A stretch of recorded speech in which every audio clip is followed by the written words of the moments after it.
Oo nga pala na. Okay, ayan no. Oh, dito na kami ngayon sa Batangas. Batangas. Ayan dagat. Oh. Oh, may mga naliligo na. Pagkagaling namin sa Monte Maria kanina, doon sa may grotto, ang mahal na Birhen. Yan, diretso na kami dito sa beach. Dagat, luwag ng dagat. Yan, bundok ko.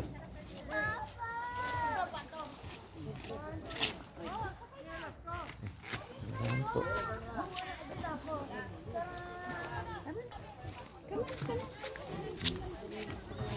Sila insan na malingke. Kasama yung tatlo. Si Eward. So yung dalawang mag-asawa. Pamangking ko. Anak ni Kuya Edgar. Ayan. Richie. Di pa. Ayan pa. Ayan si Richie. Oh. Nauna na. Nagtampisaw na. Hey guys. Mamaya na uli. Bye guys.